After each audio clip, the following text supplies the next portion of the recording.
kunywa omutima gwange kunoonya Mukama njagala nkumanye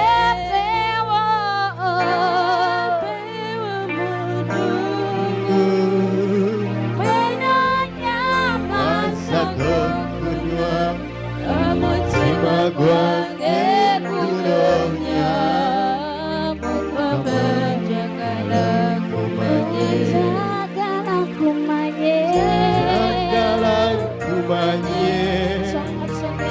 kutegeere Mukama mutima gwange kunoonya Mukama njagala nkumanye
You may be born again and the other person comes and you trust them because they are saved.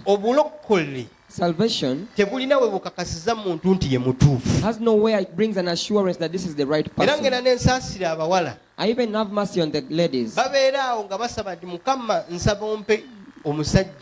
be there praying that God get me a saved man. God get me a saved woman. God does not have to give you a woman who is saved, a man who is saved. Because salvation, people just become it. So salvation does not make you the right person.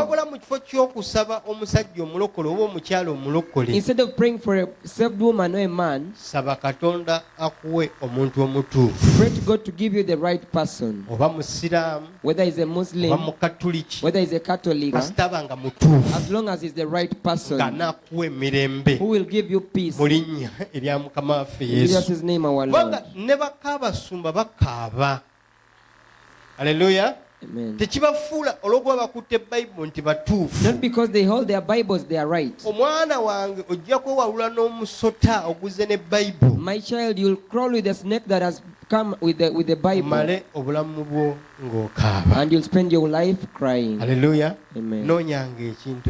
Always seek for the right thing. Don't seek for something that just excites you. In Jesus' name, our Lord. Because the Bible is telling us, 2 Corinthians 11, 2 Corinthians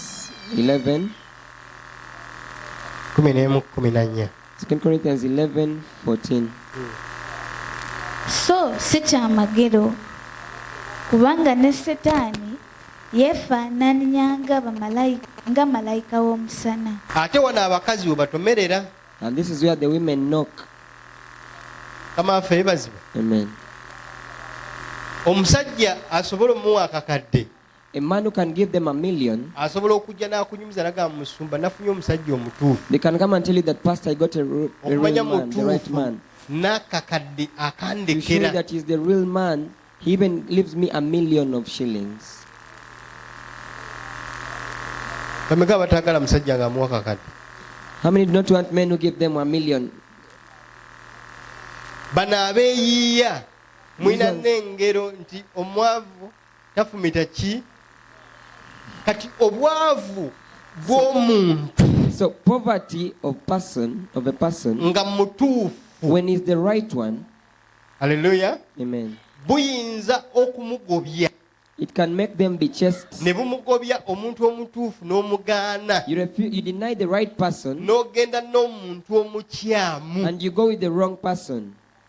Ki ekyakutwala gy'oli? What took you where you Ki are? ekyakusikiriza okugenda gy'oli? What attracted you to go where you Obanga are? wali onoonya ssente, If you are seeking for money, mukyasaba nnyo Katonda abawo omuntu omutuufu. you're still praying to God to give you the right Mu person. linnya lya Mukama waffe In Yesu. Jesus' name, our Lord. Kubanga sitaani bw'atyo bwe yawambye Because that is how the devil has abducted obufumbo bw'abantu. people's marriage. Mu abantu balabi nga bali mu bufumbo, We just see people in marriage, naye obufumbo bwe balimu, but the marriage they are in, abafumbo bali mu bufumbo the people in marriage, naye nga banoonya. yet they are seeking and searching. Mukama waffe yeebazibwe. Amen. Bali mu bufumbo batudde They are seated in marriage, naye nga bali amo banoonya. but they are there searching. Banoonya nnyo n'okusinga abawuulu. They even search more than the bachelors and spinsters.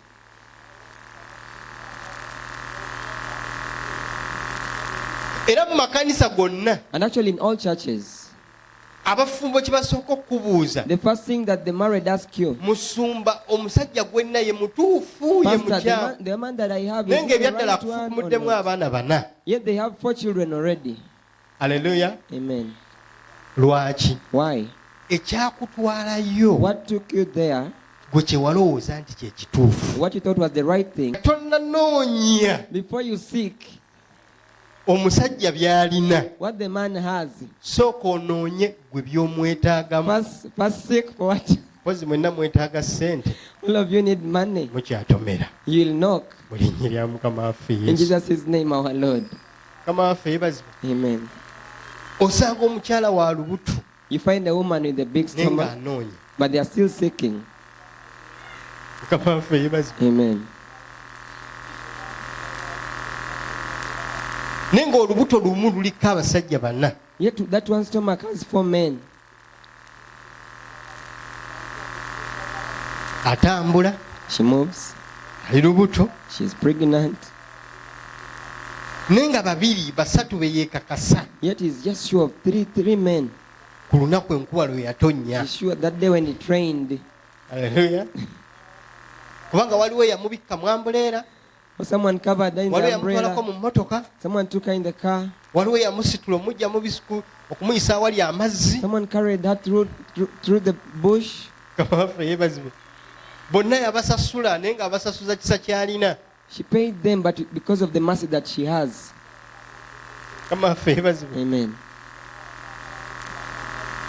Kati tuli abaana bangi bazaaliddwa So many children have been born. naye nga nabo tebeemanyi we bagenda ttandikira. They also, when the children do not know even where they are going to Kubanga start from, n'abazadde baabwe tebamanyi gye baava. because their parents don't know where these children came from.